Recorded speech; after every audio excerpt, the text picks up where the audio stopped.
fana nyinara ene we se Illuminati ene we se Facing ene we se sumo mu ni nyinara ahyase wani timpo a wode sa nyama we nyinara e ba no de ato abidi mamu ene say we entram se hwe Wake Up Africa kweseda we ni kweseda bia awia dumienu ekopim awia no mienu live on Royal TV e adwuma dia ofa poku dan ko ye executive director edema Free the Mind Movement ene ofa Israel Koma a ye coordinator edema Free the Mind Movement no ebeka me Michael Asma na ye simple dan ma di adwuma dia wo chiame na ense bia ti se no ye kra kro so abakosem ene kra ahodro so na ye mo ba bia obibini ufiri enu mu a edro ene soma wo sombo ama proposal ya che ebra so se call together trend kaye no etumi bam ne no ana hyase o Free the Mind Movement dwumadie first Wake Up Africa dwumadie so braso say ye fa dwumadie live on Royal TV so kweseda we ni kweseda bia awia dumie no kopim no mienu na ya do so agenche no asemusa ye ano e dia ma Wake Up Africa abibi man mo ma yen sore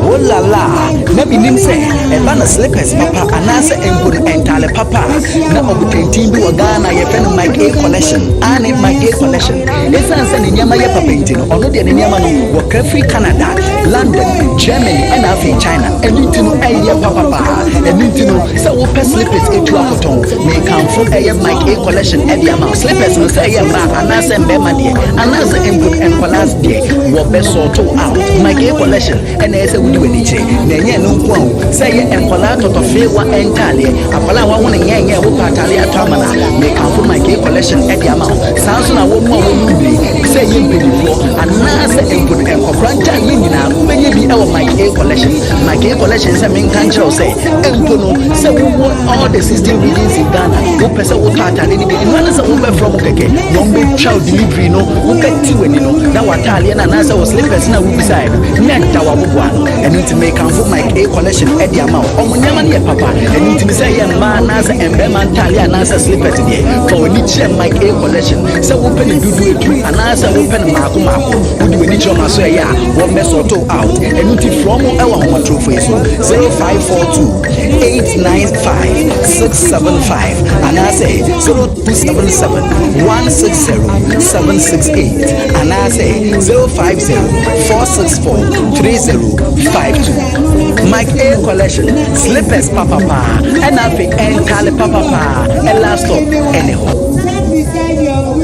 Sharo no akwa do bana ye e ba center na ye be e ba center e wo Kumasi etuso ntobe ne chikwa wana na ye be e ba center na ye be e ba center etume dia ye die ne se ye hwentini mu ye go ni pentiment ni nyankwa intria eni nkwa ene ye bo sentini no bi di se bema ne bema ewu aye kojoto oba na ye be e ba center obema na so ahodini eye ma chenesi ni trust obana ye be eba center yitumi boawo ma be ma ni jane naso emma abaso bi e wose ye ma obema no so etumi nya sa abaso de na efiri wo ko ma ye be eba center e bo hwe oni pantini ade bi aye cholesterol fa esisi wuntini mu kwan ama tini ntumi nya di masade ye obana ye be eba center yitumi boawo e wo sa kwa no so ma wundro na ye aye duma ye di nyina ye pure organic orthodox medicine bieni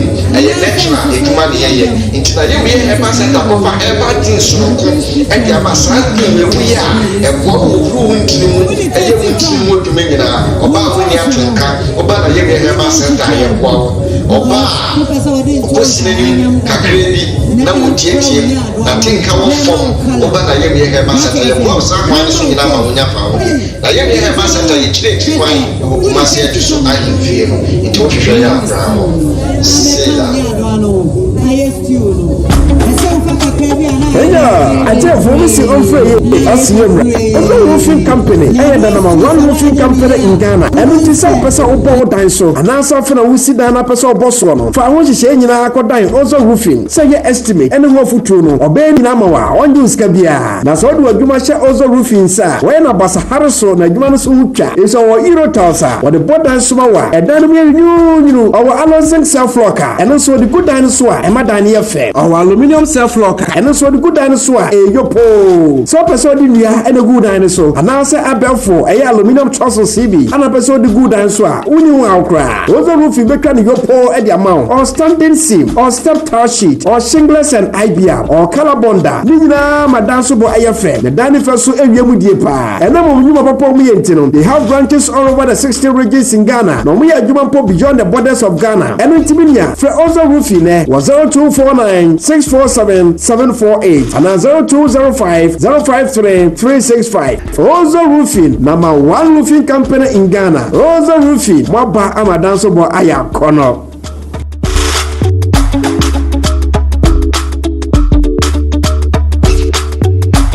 Wow, empenifo say nia ofuru duapa no ena ye piano ampa enunti ena make for Israel Consult e dia ma ani Israel Consult e ye dwumeku a omu ye bibia bi e ba ne books ahoduo bia wo pese ye Bible say ye bibia book bia wo pe bia no wo de woni che Israel Consult so a ombetini asort out and ye books ahoduo nyina no na wonim say Wake Up Africa dwumedie no kura no books ahoduo mu use nyina Israel Consult pe ena wo betimi enye fi Shannon enye no nkwa Israel Consult asia kwa akofa eye quantum pendant e dia ba sa quantum pendant e ba beboa ende mu amu ye adwuma e wo infidi dwuma mu no ende wo de ade tu komu e ba beboa se na be ya sa radiation entimi enko wuni pedie no enu ntina wa akofa eye sa quantum pendant e dia ba beboa ho ban e dia fi radiation ho si e ka radiation asemi die wunum se wase akofa eye radiation protector e dia ba o se wo a wo use wo phone esan se phone no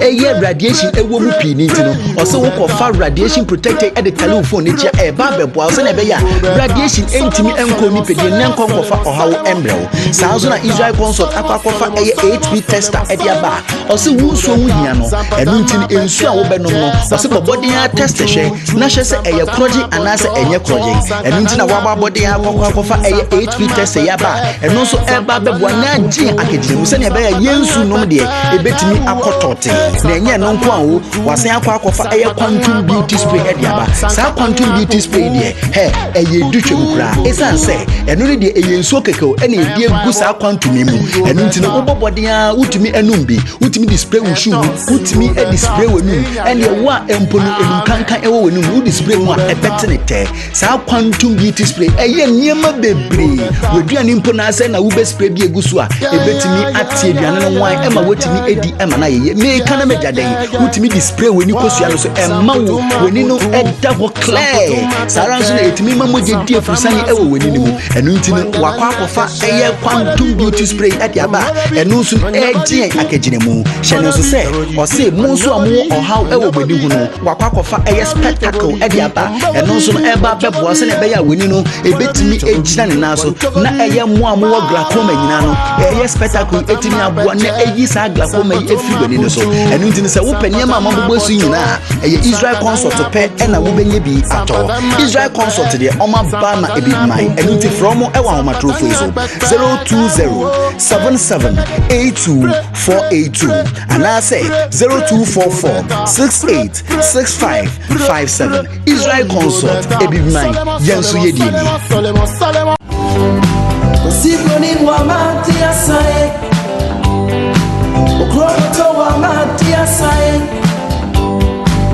Amuna oba ye krom se oba betray ya mesu Etray no to ni ba da kwesire bia menewo ye crowd say ye pese ye hwe Wake Up Africa for show na ene ye kwesiade ya ene ye on the 9th of April yi sene tebia no na kwa kodi Passover na ba sene menewo enya no pepepe no yina ye kwa kodi Passover no ema odman ko ayado obie adunu fie mu Yekosoa atwaso say na wonnim no we are still on the living bread no nso share wo ho no kosoa ne diso say na be ya nhira no e be ya wodi e say obo ade na ahyew o kai a ye kan tro kronkron no say wo awanye sa ade no ye ntwa wo fi abusua no mu na o mpese obo ade be twa wo fi abusua no mu dia ende o say onya adagere na udi emra no so bebre na na efre bi sa say ye sanso nsisu mo mu biem say na be ya o mbetumi adi emra no so emra no a kosoa ne di ayi wukwada eda wonimi ena wukwada eda wonimi ena obewie san hyehye ni nyina anti kosoa ne di so asi on living bread no endi bread a ye di bake ato endi aduane afamente endi nyawanyama akwete ya ferment sele ye ka kire no obi bisa se malt ka ho malt e di siro ma ne ferment ansana omo process nti esere wa betwe ho afiri sanya me nyina ho ebredi ane betwe ho afiri ho obi sa agbelema ka ho an e ka ho twe ho afiri ho ni nyina no bread bread ye toasty ana se obi bake aye what the bread in the obedi a ye chihye o say bread no be ya ye esam no we ye pair memfa yeast in film and I say nkofa sa stylish we no mo dey bread wo dey ane say wo nya to na wudi say na wudi no say nchini nim bibia nim na say wo to enhuri be ye kese nti ye koso ahye wo say koso a ne di na uko da wonimu na wo bewie na so gbade ya do na wie a afa de oho na why closing prayer adanase awa afi muni nyina de ode awuram ode ya hye afi foforo ase no na de wo pefiri no ho no obetimi abompa so ebisa sa na obisa no dwumedie na so dwumedie no e course no bibia eye fefefe bibia eye de ama obia hu se ampa ye di dwumedie a eye Passover first of it kind of free mind movement etimi alanche ama obibia etimi ehu de ekoso ye de bibia ase obi obo no homodin ba bia no ye de bibia ase sa so na obibia o se na da agire ne mbre e de ye dwumedie no so obade enhye na nemu sa so na ye koso se de ekoso bia no a eye de a wo hwehwe no e asase afa se so ye sibio mu a ebe ye kese ebe ne kese na nkasa na wehu de ekoso e wo wiase na wehu na epase ye chese ye pese de silence Easter say the Easter no and that baby na ko di Passover no wa hu hihye no very simple and very tietia enya de ye din a wa hu nim say the course baby na e course e bisa say e yampa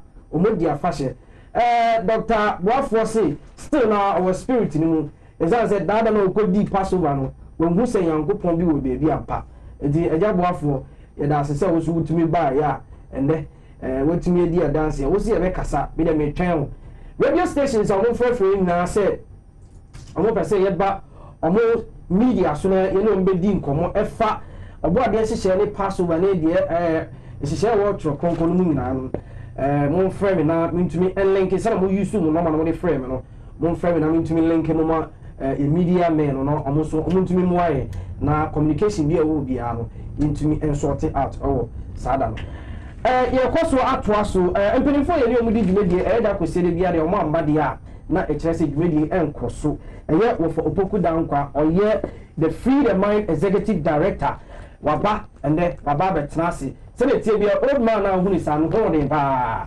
wakwa prepare bufu wo de brew ende de ode brew no obe chereche mo hu se asase na ye pere bibibe no ho amodia ho no be chere se asase no de omodia de obehu ye izu asase no asase na da ho na bibiri na akoye kazas ahoho oda suso omo claimisa asase ye omodia ende opini ne be chere omo asase no ye omodia awo tro konkrom enye se odi free ntirim obeka wo tro konkrom no wahu Israel Nkrumah ne ba the national coordinator ono so waba ene de waba ne de waba saa so na ne me bi dwumedie mu cha me Michael Asma ya gusua ye kan ho asa aba na bebi edu no eye fa o se ye de tu ye hwe saa nyama ye ba be boso yie ebi se eho be hia pa se wo ye member ana se wo ba be ye member bia no o se utumi bo ho modin na utumi enya ahweyie efa na da ya be koso ewo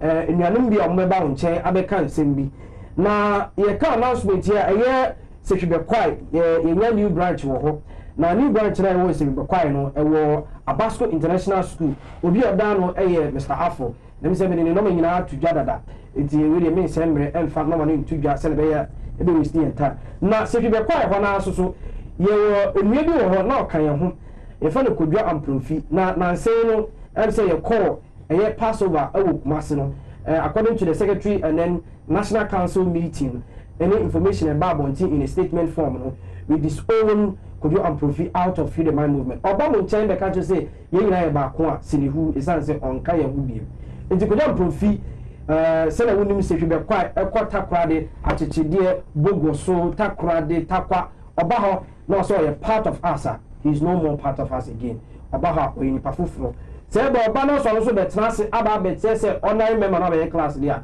e kwanda oba platform bi enu osa mo de ma no na otumi e kira de woko mpenifo say they disown him omo discommunicate no free yen branches bia no oni tumi bia e wo ho biem enti so ba ho a mo bia embu no se okan ho oba ho no so ye bibia yinu de ekoso wa chichide nkunga semni na ya tini na oba ho a ne de ba akopɛ isan se obia ne de tutumi yi ne de ba akopɛ film na okɔ nti nkabo e wo ho no yekoso ama waso ati biem se Twifuhiman so omo wo branch e wo ho Twifuhiman because Twifuhiman o central region part wana omo so omo wo branch na am se eja no oboma sumo a chenje na se de me bowa na mitumi bone normal eye Kojo Boapen ono no da no Kojo Boapen ne da no na normal betumi afre na Twifuhiman wo so atumi akɔ akoye class ni bi no eye 0542885353 0542885353 ofra Twifuhiman branch no amajo awa na omo no wa class bibiri saa so na achichidie ene sumwa if I'm right semwa okay semwa okay me de me gba no mo fa ncha me sama mo ni year 15th April 2023 omo ba ho ene ma be class enti time no ye anapa 10 am sharp de oba no ene de sene mo ni me no dada ono mo ba be class e wo ho achichidie ene sa de me boy me pese me boy bi me na mato na 10 o'clock pepepe anapana no mo ho na time no anase da no eye 15th April saa so na sekube kwai na wotwe be simi meba ho na yasanso abeto anya disua so se ne be ya bibia be koso pepepe enti benefo amoda no mo abo amo ho na mo nkoso a emo abo am saa so na be ka ze Zulay na odi atudwa ama ho na yentunya massive education ewo ho se na enim na no yedi pastor banawi education still continues. It sounds like we need to teach the people, we need to enlighten the people with the work of Obadiah. So continues.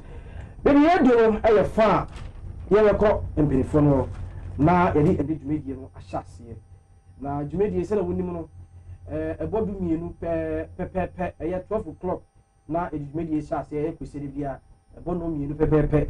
Now, it is Jumedia, every year. Now, before say, my company for Jumedia the bedbrewer and Jumekubi and a soya saying, and the Jumedia a sumo eda kusidi bia.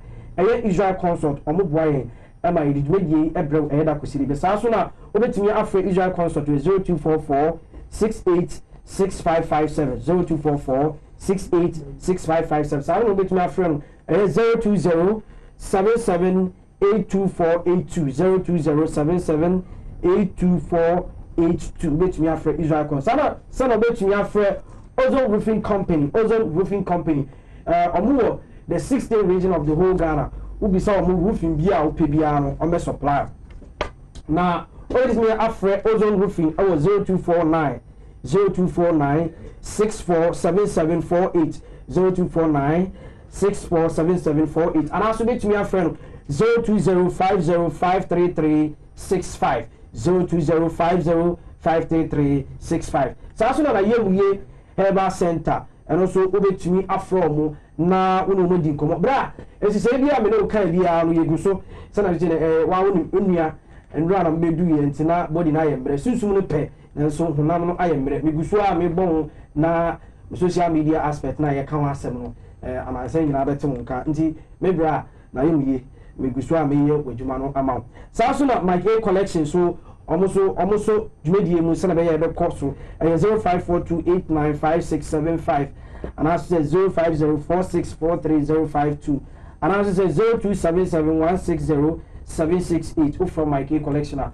maybe obiano omudi sa first bill maybe bedroom and papa so na Nico multimedia omotare kofodia kuchu oho ana motale na edwuma omo ye pa so say omo cover any media section but the course so kumase no omo ana cover ye to bet me afre Nico multimedia I was 0244549107 0244549107 sasuna na mi fi Herbal Center omo tale ashama opare nyansani ni nua Kobi Emmanuel omo na modano bet me afre mo 0243505969 0243505969 sasuna 0242263531 ndumekuo muso yasen amedi dwumedi esomo da kwesidi bia omu na mabubo omo so ene omo normal media mo bomodi asa obefro omo esan so omo onyama papa ema se ne be ya obetumi edi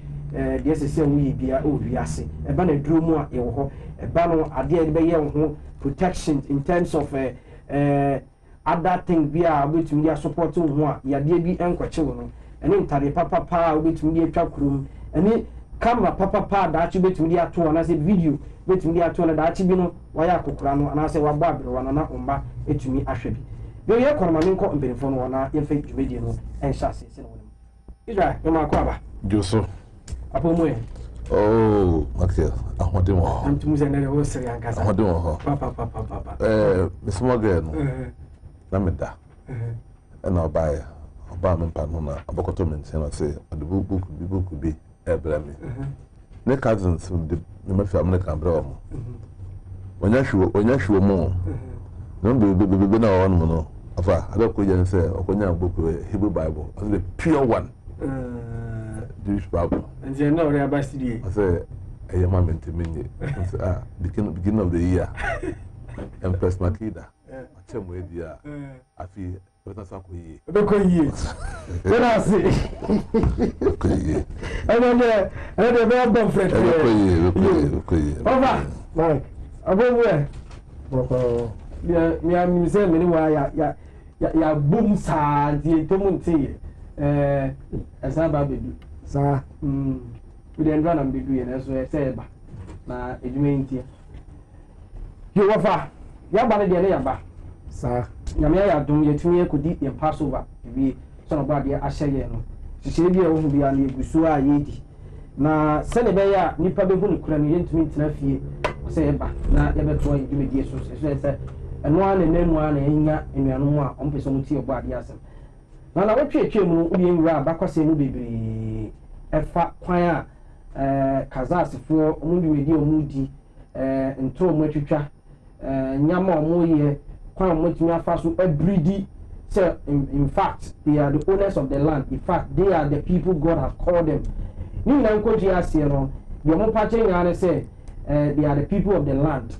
Ma edimi krata ni kuwa kata edi adanse ni tro kronkron ekomu ekyerɛkyerɛ na yehu sɛ saa nkɔfukuo ni nyinaa no deɛ ɔmo ke nyinaa na ɛnyɛ nokorɛ ɛma Palestine ana yɛfɛ no Palestinia ɔmo nyinaa no ɔmo ka saa nɛ ɔman bi aniwa a wɔse ɔman bi aniwa a yɛfɛ no Palestinia ɛnɛ na ɔma yehu nso ampa abakwasɛ no yɛkɔ history mu no yehu deɛ ɛkɔ so nyinaa ɛma ɛnɛ Israel president no koraa no ɔmo party system in terms of democracy ɔmo practice no anaasɛ ɔmo party system no enye bi obo ade ahihya ma wo say say ka say e obo ade na afra mu dia nka say mu use obo ade emra ne nhihye me say nipa nyina hu say enye omo asa say mu use other party system bi na acknowledge say omo ye obo ade ma na nso enko wi ase na enye omo e ma hu ye say wo de abakwasem etu ye nim e ma wo tu ye mfu ka say e be san bebiem e de wo ho aba beto aso say bi wi firi bi dia wa wo do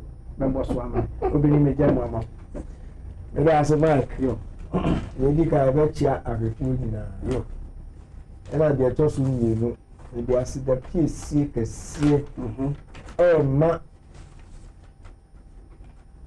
yankofo a won ti tu kwan ma ye nyina ko hia kumase na no ukra da nyure adi fefa ye o cultural center okay was the piesie na bi mu bia okay maka say se we na she nkran ma fi ti so dira na aso na ye adwuma den e di she oba de anyunya ye ko su prasin de meje no ma kwaku ono we ma blow to blow account okay na ono so di asida kesie e di amo bia oba ma ka no kwe yo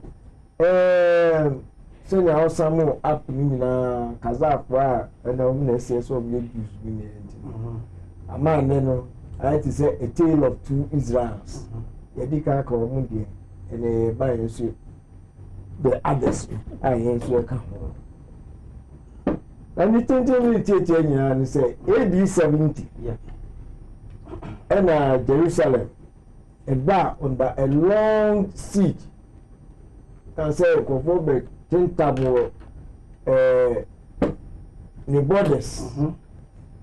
There will be there will be Okay. There will be Pie. Yabe borders no pampi. Okay. Now see, you know, and I say 4 months, 3 weeks, 4 days. Sabrano, now you did pass over, see how. Okay, this 70. They pass over and go forward to crime. A quakuchia, you pass over. Sabrano, Roma, I see that was very sick. Okay, so we move, and I want to move to Monkey. And you know, 4 months, 3 weeks, and 4 days. Okay, and I will buy. January, and I'll say you down, man. Yeah. The friend General Titus. Oh, baby, okay. Black General Titus. Okay. One move Jerusalem. One move home. And you almost ransacking city no pa. One move and you almost touchy. Almost soldier. One be a so cruel. Okay. So she cruel. Okay. And you know, a cobasa na eja Judah, any Benjamin, one Nanaka, Obekara, yeah. Israel Muche, and 10 tribes to the north. It will be Judah, any Benjamin, so we are saying there. The plus here now, if you couldn't have a pebble, you have a winter. Okay. And for about 1,500 years, and woman name, Ebi, everyone today, East Africa. Okay. Ebi the woman today, Central. Yeah. Ebi also called South. Now, good one, Ebi West Africa.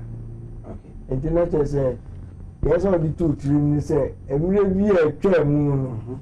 And go for a cow moon, some more Babu, Israel for Israel, only West Africa.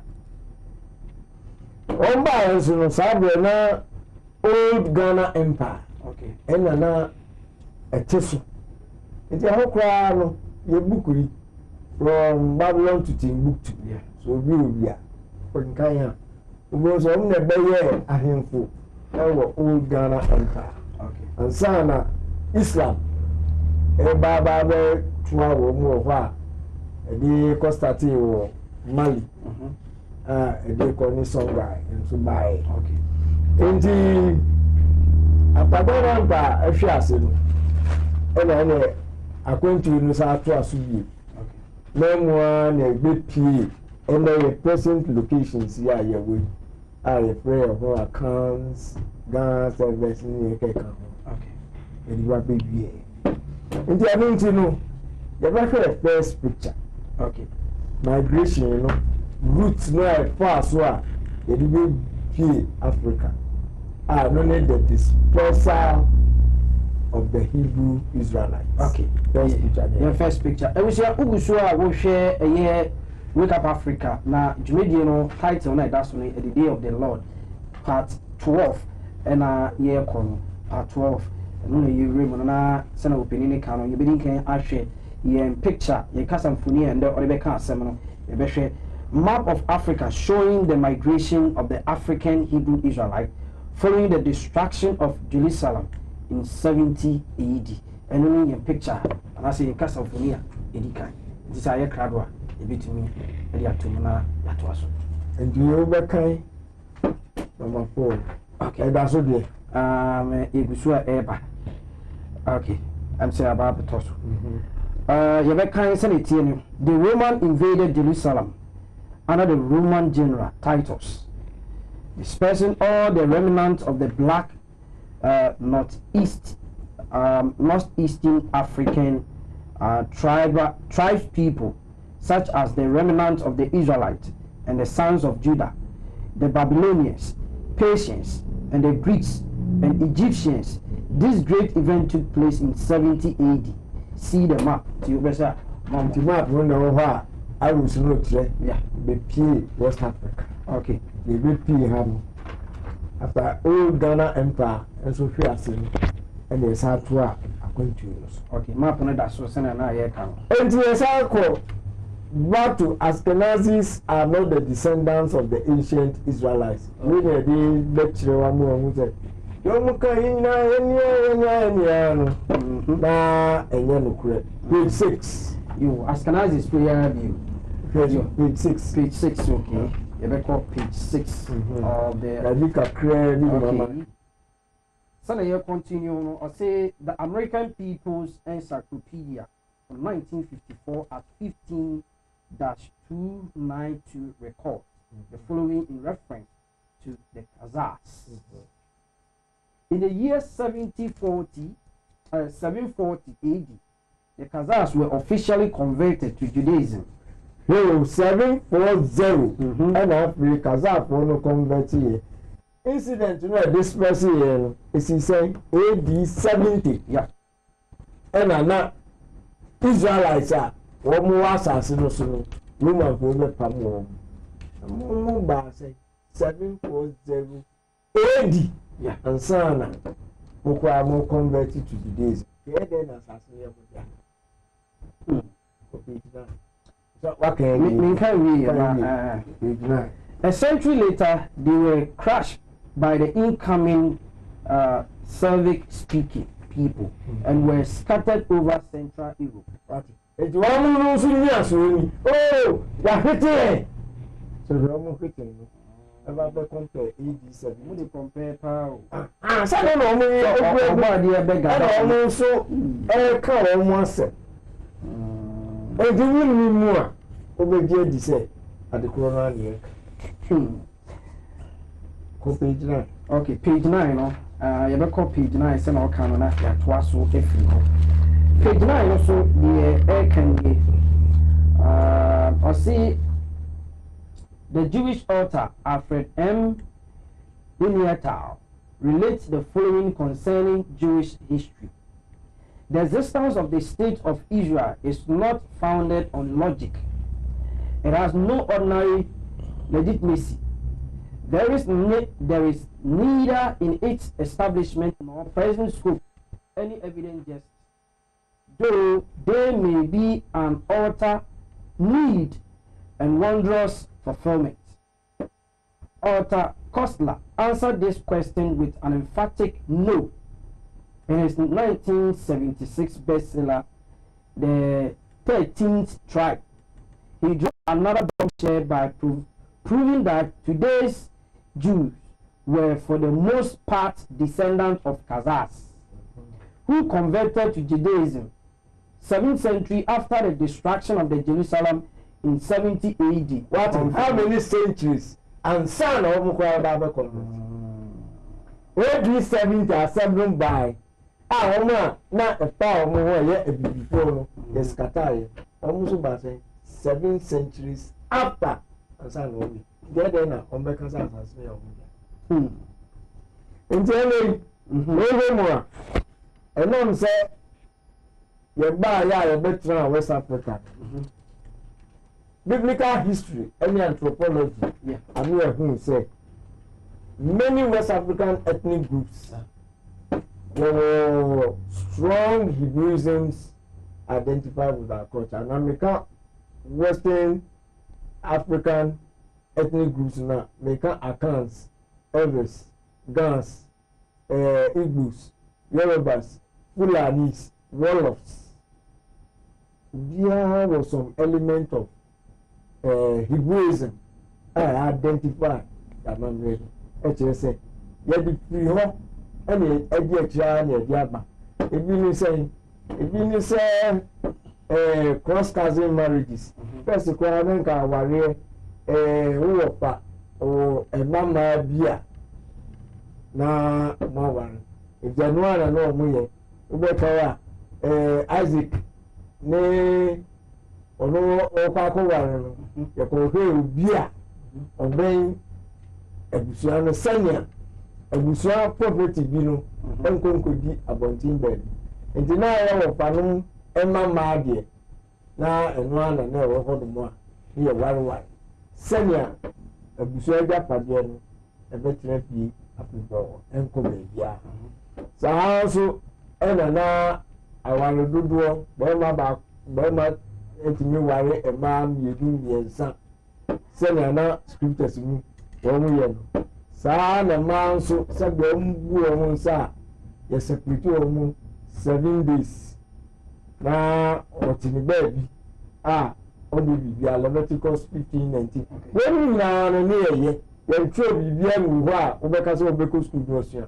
ɛna nan wɔn a wɔn nsi sukuu dɛm wɔn yɛ ɛsɛ ɔkɔ afikyire wɔayɛ sɛ nti esisi nneɛma ɛnam sɛ ɔkɔ afikyire a wonka mainstream efie no ho nti no wɔyɛ nneɛma nyinaa wɔ abɔnten ebire nimu a wɔn apɛta yana efie no nso no first room a ɛbɛn gate no ɛhɔ na wɔn reserve for saa nneɛma no nti wɔn nkɔka obi ɛna obi nso aba abɛka ho because ehun sɛ wɔyɛ unclean just after 7 days na wɔsan aba na mmemmenda ɛyɛ homeda ɛno nti na yɛ akan kasɛm no yɛka biribi sɛ otwe bi ampɔn kwaame because yɛnim sɛ ne da ɛne ɛda a yɛde gye ahome nti ɛna wɔn nyinaa no sɛ wɔte bi a ɛyɛ Hebrewism no a yɛde firi Israel mmerɛ a AD 70 no ɛfiri hɔ a yɛbɛsettle na ɔha no mu kasa yɛwɔ kasa bi kasa last week obi bisa sɛ ɔbɛso ho asante kasa si twi kasa ne Hebrew that is say words bi wɔ hɔ no mu a ɛsando biribi a ɛkyerɛw sɛ ɛyɛ adekorɔ no a akɔ aba sɛdeɛ ɛka wɔ aka kasa mu Hebrew na yɛ buru kaba saa na ɛfɛ Hebrew mu no yɛ yafɛ nso bɛka no sɛ ɛfɛ wɔ edin bi ebi akwame o papa nso de kwame nti da bi a ne yɛfɛ kwame ketewa nti no kwame no yɛ de katan aka ho katan no yɛ ketewa woyɛ ɔbaa ketewa ɛyɛ katan saa nso ɛna akankasa no wayɛ obi biribi na anasɛ biribi ato obi na akɔ wede akusɛ kafra ɛnyɛ hwee Hebrew mu no yɛ kapara ɛna yɛwɔ biribi nso te sɛ edi nyame kyɛ ɛno yɛ twifoɔ deɛ ɛna mawena gift of God ɛno yɛ ɛgbe ɛdeɛ mawuli ɛne saa nneɛma no nyinaa edi a yɛde to yɛn a ɛyɛ da ɔbɔ ade ase anaasɛ eyi na yɛ sɛ yɛde di saa atoɔ yɛde firi Israel ɛna yɛde baeɛ saa nso na yɛyi ano firi hɔ no mu a yɛbɛhwɛ mfonini nso yɛ sɛ yɛka nsɛm pii wohu mfonini baako a yɛka nsɛm pii nti yɛnkɔ nkɔhwɛ yɛ mfonini no ɛno so ɔtoatoa so Baby can hear the second one. Before say beko in second video so yesre mu your feedback na eba no tell say volumes no be na no low. Say if we social media handle no notify say if we studio has na the technician no aye fast no notify the echo tie da mase. Ye beko so ato aso se no penini ka no ye be hwe ye picture eto aso the priesthood garment and you know the picture it was yɛbɛhwɛ ti sɛ ɛyɛ kradwa yɛbɛtumi agya agumama yɛn na adoda so yankɔ enti mfoni na yɛmmienu deɛ ɔsoro no ɛkyerɛ Hebrew priest no sɛnea wɔn ɛfa wɔn ho wɔn ahofa no sɛnea esi tie na wɔn ɛde ark of God no ɛɛba and I also have dressing no and a picture of from no so no ye enkran wulomo ono so na fashion enkran fashion kesi du ti say bibi say from wo sama and wo mo so and a ehye wo mo nsa enti picture na ewo ase no ono ye wulomo ono so afa no ho ene biblical Israelites no so afa no pepe so ni sitie your next picture no eda so no so anase eba beto aso no Royal Kings na no King Solomon na ote ni throne no so na ohwa ewo jata mmienu ɛwɔ the size of the throne ɛna ne nan ɛsisi footstool so saa nso na aba aha deɛ ɛtɔ so ɛwɔ nifa no so no a otumfoɔ ɔno nso ɛte ne throne no so ɛna ne nan nso esi ne footstool ɛso ɛna mɛnhyia wɔn mo statue a ɛno yɛ lion ɛgyizɛ otumfoɔ deɛ no eni n'akonnwa no ho sɛnea na Solomon deɛ no teɛ no ati ɛwɔ statues bebree a ɛwɔ ahemfie ɛnyɛ hɔ nko a Ghana ha okɔ ahemfie kɛseɛ biara at the entrance no ɛwɔ statues of 2 lions a ɛkyerɛw sɛ this is the tribe of Judah. Mfoni ɛtɔ so mmiɛnsa. Mfoni ɛtɔ so ɛnan no ɛyɛ the ark of God. The ark of God.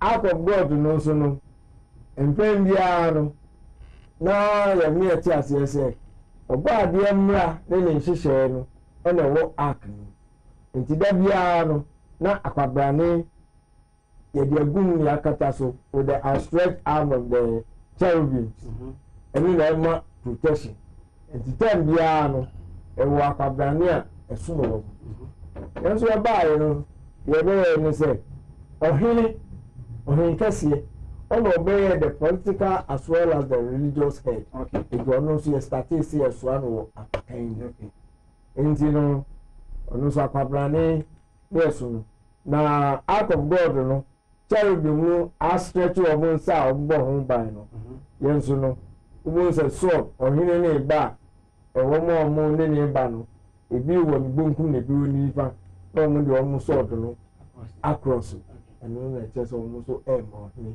protection. Yɛn kɔ yɛ next picture. Your next picture ɛtɔ so enum 7 priests blowing their horns. 7 priests blowing their horns. Ark no sɛ ɛba da biara no wobɛhu 7 priests a wɔn di anim a wɔn ehu ram's horn. Saa nso na yɛreba no ɛnam nso ɔhene nso yehu no sɛ ɔno ɔyɛ the religious head and the political head of his community no ɔno nso ba yɛwɔ deɛ ɛfɛ no mɛnson wɔn nso na ɛwɔ aseɛ no a wɔn nso ehu ɛmɛn a yɛlidi ɔhen kɛseɛ no gyina ba sɛnea yehu sɛnea priest no nso di anim a wɔn nso de ark no ɛɛba nti wɔn mu ne the strong Hebrewisms no a ɛwɔ yɛ amammerɛ mu a ɛkyerɛ yɛn baabi a yɛde firi ɛne baabi a yɛde aba baabi yɛn kɔ yɛ next picture. Your next picture no ɛyɛ breastplate and hairdress. Breastplate and hairdress ɛno nso so no Hebrew priest no wɔn wɔ square plate bi a ɛyɛ ɛwɔ so no yɛ 12 representing all the 12 tribes no ɛna ɛwɔ hɔ no ɛno na ɔsan bɔ headgear ɛbaayɛ nso na ɔhene nso ɔbɛbɔ abotire ɔso ɔbɛbɔ headgear ɛna ɔde square breastplate no nso ɛto ne nyinaa yɛ nneɛma a yɛde kaka yɛn ho deɛ yɛde firi Israel ɛde baayɛ a ɛma ɛda nso na ehu yɛ sɛ a yɛyɛ Israel fo ampa efisɛ deɛ na yɛyɛ wɔ hɔ nananom yɛ wɔ hɔ no a yɛde ba bɛfiri West Africa no yɛkura mu na yɛana meka asɛm yi sɛ wohwɛ picture no a artwork no a ɛdi mfimfini no wo sɛ no ɔno deɛ ɔbɔ ne deɛ na mmom yɛbɛhwɛ real picture no inside with the square breastplate no ɛde rectangle triangle deɛ bi akata baako no so baabi efiri deɛ ɛde ɛmɛntumi nhunu efisɛ the original no ehwɛ otumfoɔ ɛde a ɔbɔ no no a na ɔyɛ yɛ pɛrɛnti. ɛm sɛ deɛ picture no a wɔka no mesrɛ mu a momfa nto so na ɔntumi mfa nka n'asɛm yɛ pamokyɛw a MC a momfa nto so na sɛ bɛyɛ a n'asɛm no ɛnyɛ tenten biara saa nti because sɛ na osi kyerɛkyerɛ no ɔsɛ viewers no to etumi hu na ɔmo hu deɛ ɔpa kyerɛ nti MC mu delay ɛwɔ MC a ɔyɛ pamokyɛw a na ɔntumi mfa nka n'asɛm ɛgya yɛn to aso abadeɛ MC mbaadeɛ mbaaɛ na ɛno na ama nkyerɛkyerɛ no ɛnkɔ so yie sɛ ne yɛpɛ no nti MC a yɛsrɛ mu a momfa nto so ntɛm na man na yɛntumi ɛnka asɛm no ɔfa wo deɛ nti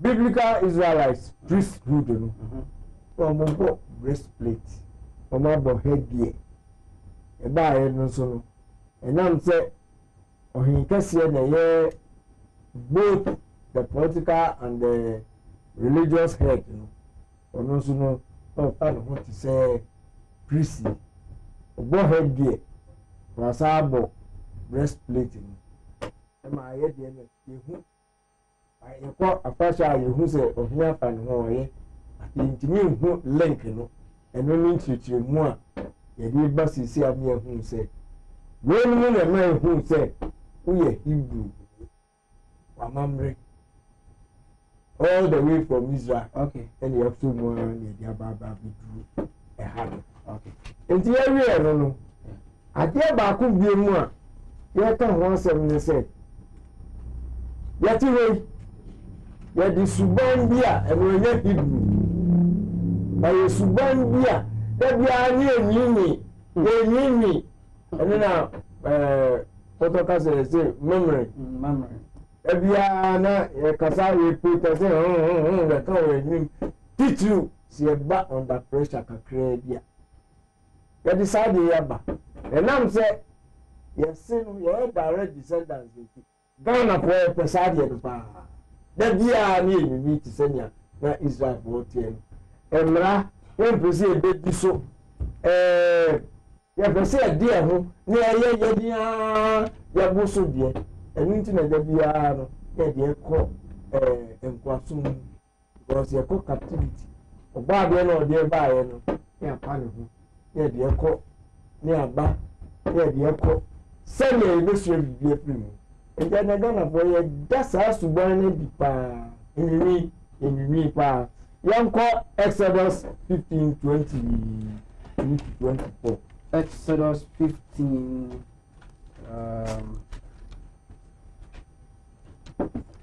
20-24. Okay. Exodus chapter 15 verse 22-24. Yes, sir. Exodus chapter 15 verse 22-24. So Moses brought Israel from the Red Sea, and they went out into the wilderness of Shur, and they went 3 days in the wilderness and found no water. 23. And when they came to Marah, they could not drink of the waters of Marah, for they were bitter. Therefore, the name of it was called Marah. 24. And the people murmured against Moses, saying, what shall we drink? Call Exodus 16:1-3. Exodus chapter 16 verse 1-3. And they took their journey from Elim, and all the congregation of the children of Israel came unto the wilderness of Sin, which is between Elim and Sinai. And on the 15th day of the second month, after they are departed out of the land of Egypt. 2. And the whole congregation of the children of Israel murmuring against Moses and Aaron in the wilderness. 3. And the children of Israel said unto them, would to God we had died by the hand of the Lord in the land of Egypt, when we sat by the flesh pot, and when we did eat bread to the full, for ye have brought us for into this wilderness to kill this whole assembly with hunger. 4. But also 23 more. Okay. 17. 17. 17:1-3. Exodus 1. Exodus chapter 17 verse 1-3. Yetwasu. And all the congregation of the children of Israel journeyed from the wilderness of Sin after their journey according to the commandment of the Lord, and pitched into the Rephidim, and there was no water for the people to drink. 2. Wherefore the people did chide with Moses, and said, give us water that we may drink. And Moses said unto them, why chide ye with me? wherefore do ye tempt the Lord? 3. And the people thirst there for the water, and the people murmuring against Moses, and said, wherefore is this that thou hast brought us up out of Egypt to kill us and our children and our cattle with thirst? Saa suban boni ya ne wo Israel bosu. Eno ana Ghana ye displaces. Yem ku ho yem fa ho mo afore for any common good. No mo ndebe ye hunu sisi. Saa suban na wo Ghana for. No na ma ye dead ni ehu ni person ye ban. Aso den yem pese e be di emra so ya ye de se ye ma etimi ko eni. Saa suban boni no ene no ye hu ba bia ifria ye be bai ye freezer eno de nye Hebrews e ye suni e ban a no ba be pese tue hu fure hu na bi de ne mra etu anamo etimi ko eni yesa ena na ye ya dwen ye se ye be ye enti ye de no aba wie no ye to aso from West Africa the scripture na ka kire say oba bi aka say ya so odi nti no oba hwiti akobi ase afa na nyina ye be mu so eni ye Deuteronomy 28:64 onkai na oka so oba hwiti e saa de ko ba from West Africa no wo mo ado mu ko as slaves no na Hebrew for the camp. Hebrew Israelites, among other Africans, were carried in ships, in chains. Then last week, ye pictures, Emma, you now as blacks, and yet you're calling. And now you're so against I can say, yet you ever caught. Nti video bi eba ebeka eno ho asem nti no ne nka nti anam say na West Africa for yenzo at this person here the accounts Evers, Gas, Igbos, Yorubas, Warlocks, and the American yenzo dispersed Israelites afiti ene dia ba bidu sounds so na wo other groups we are also South Africa, Bantus, and Lembas, Wamususuno, dispersed Israelites. Anna, you're getting you call you've been linked spiritually, and culturally to Africans in the diaspora, African Americans, Africans living elsewhere, outside the continent. Until dispersed Israelites. So over here, last week, share slave trader, slaves, Jews are almost ship money at one corner. One by Americans, also African Americans, as the real people are more land. So they couldn't become African Americans, and as I what say, African Americans, the fact in Africans. When they do call it, and I want to attract one, and I'm say, it could be baby, I can't say freedom, abano, and you know, obey African American. We are those who copy Jamaica, obey Jamaican. We are copy Suriname, you can Suriname for one day, and I can say, one more culture, no crown, dominated by Akan culture. Then we could feel slave trading, send a cancer, the best 50 alcohol, yes, after name and Jones are calculated Surinamese. In a Ninja, in 50 as free Africa. And son, who quack, yes, so quick. It's a rich echo we are seeing now. Video either, but it was out of a big kind. One more motion and so does. Now, you're the call Papua New Guinea. Papua New Guinea, no, and once one ka Yehoah. If you say Yehoah Ghana, no, na yɛka linguistically no na yɛka saa yɛde ma Yahweh na no na bɛyɛ corrupted nti yɛka Yehowa akamfoɔ ka Yehowa nkranfoɔ ka Yehowa elders ka Yehowa ɛyɛ obiara kasa only sɛ ɛyɛ the corrupted form of Yahweh saa nso na Papua New Guinea wɔn nso ɛka Yehowa nkɔhwɛ first yo sɛ ɔpɛni ne kan no yɛbɛhwɛ yɛn first video a ɛdi kan na before sɛ yɛbɛhwɛ yɛn first video ɛdi kan no mɛsrɛ sɛ yɛn technician mebɛboa yɛn na sound no ɛtumi ayɛ good ama yɛn dɛ because I'm saying your viewers now be now it make us a sound either from YouTube section or from the studio section. We are pleading so that our technician will help us to get this thing done.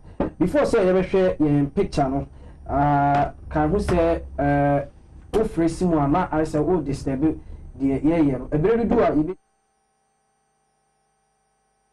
now we will team po and I say we're doing try aba baby ever call a video ever share kasamfoni edi kan and ever share a real Hebrew Israelite from Papua New Guinea reciting the Shema that is Shema in Hebrew reciting the Shema in Hebrew iti eno ne video a ever share no and it is a yakradwa omunje ntu mai na yentumi enhwe Israel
the Papua New Guinea omutumi ama wo se enye nkran anase Ghana hanko anase ukọ akanu nkwa na ebo Yehowa omuso etumi abo Yehowa din ya Yehowa ne din na woti no Papua New Guinea for ano se no peni e ka no nti ye be kọ no na ye to aso no so ode amaye ye be gina dispersal nti ye no sa ko hwe second video okay eno na ka slave trade ya me bi kan say you be hear the video no here hu say ye sitie enti nya say sorry an African American buy we baby and a coin enti second video no yanko yeah say no ka no ye be hwe ye second video no na before say ye be hwe ye second video no message ni de ba na eba na me pese me mouse this inspiration word we na utie ni also to obey ya will is to escape from oneself created prison. It is all person uji obadi dia and I say ubu ni mira so a ubitimi every how ni kodanda any prison wanga say we create ama ho send the city and to if you obey or to obey Yah's will is to escape from one's self created prison. Nti jitum say sanity so one for body shisha nyejuma there's no way you can escape this prison. Yeah, show a video a trosso, Prince Asiel uses the Bible to confirm that the Hebrew Israelites were or are people of African descent. It is a video and I say in Casamfonia a trosso, I have a shy crowd, me pacho, Indian to my na, Peter posed the question to Prince Asiel, what is the biblical proof that connects the African American to Israel? One of the prophetic keys that we unlocked was in the book of Genesis, the 15th chapter and the 12th verse to about the 15th verse. It said that a vision came to our father Abraham. He said, know of a surety that thy seed shall be a stranger in a land that is not theirs, and they shall serve them and afflict them 400 years. And afterwards I will then bring you back to this land. Then we went to the book of Deuteronomy, 28th chapter, 68th verse, and said, thou shalt go into Egypt again, this time by ships, and there you shall be sold as male and female slaves, and no man shall buy you. Then in order to confirm whether or not the children of Israel were people of African descent, we went to the 10th chapter of Genesis, and we looked at the sons of Ham. Ham, one of the sons of Noah, had 4 sons himself. In the language of the Bible, Cush, Ethiopia, Put, Libya, Mitzrayim, which is a Hebrew word for Egypt, one of the sons, and then Canaan land. Canaan land became Israel. Na wutumi ahwe video a yedi bre eye de Prince Asiel confirm say ampa African Hebrew Israelite for no omo ni nkofo a omo ye mapa say omo na omo ye the descendant no enti se no fa ye kan obetoa ne story no so ana say ne abakwasem no history no se na be ya ye beti ase yi After we were the na February 1966 and Benjamin ya ebisuade hu ifri ogbade ho se emraso se ni man wo captivity no e wa America no emraso se almost come back to the Holy Land nti na mukwa hola na mukwa ko set up ogbade ahini no a yaka ho asema bia eke mission will take place 20th February 1966 and lasting for 45 seconds. About 16 days after Nigeria for a year coup, 82 federal prime minister near friend say Abubakar Tafawa Balewa Omutuno January Muhammad and by 4 days and son I done a hair military police coup d'etat no so yadi two Osage for Dr. Kwame Nkrumah Abenku on 24th February 1966. In this outbreak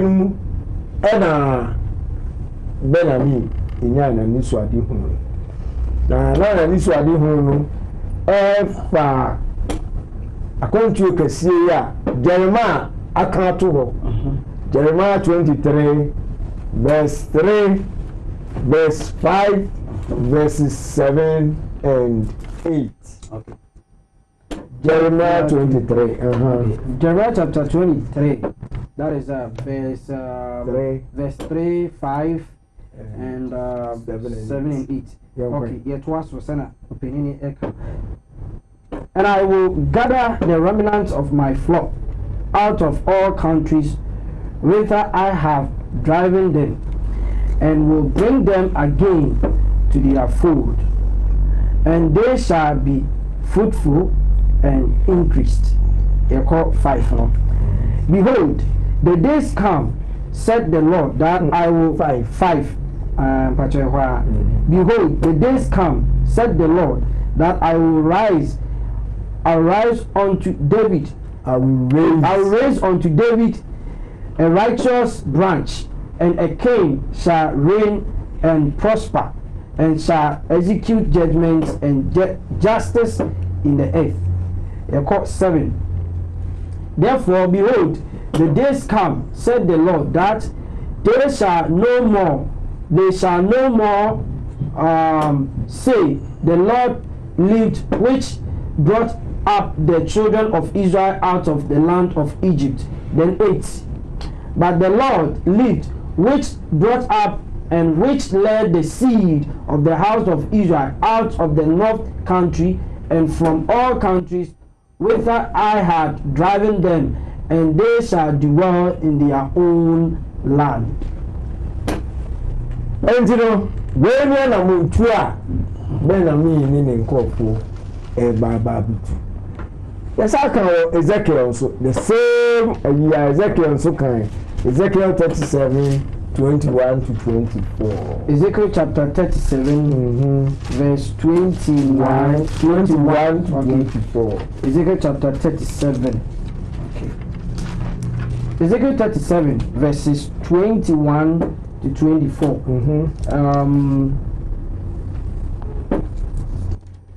And say unto them, thus said the Lord God, behold, I will take the children of Israel from among the brethren, and whither they be gone, and will gather them on every side, and bring them into their own land. 24. 24. And I will make them one nation in the land upon the mountains of Israel, and one king shall be king to them all. And there shall be no more two nations, neither shall they be divided into two kingdoms any more at all. 23. Neither shall they defile themselves any more with their idols, nor with their detestable things, nor with any of their transgression, but I will save them out of all their dwelling places, wherein they have sinned, and will cleanse them, so shall they be my people, and I will be their God. 24.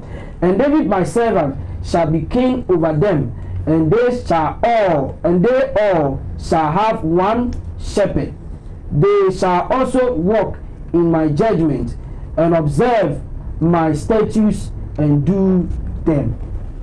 I don't want to say about David didn't say, and David shall Abako and also Yasak Akabia. Now, exactly a walking, or can be actual. A do baby Israel, Solomon, and so free moon, a move a chain, you may him from you, back on our kingdom now south, and about also kingdom of the Lord, or Mina Conquasum, Emma Bibia Basilcon. Now, a child says, South Court, Davidic covenant in one. You can say, rule, the tribe of Judah will rule in perpetuity. Ever cause continuity, perpetuity, sad forever and ever.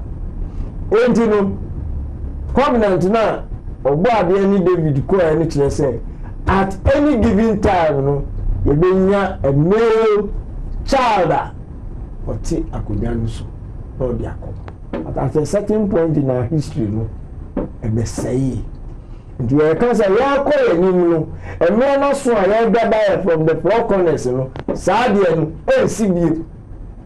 And into Jeremiah 23, I can say, I will raise a righteous branch of David.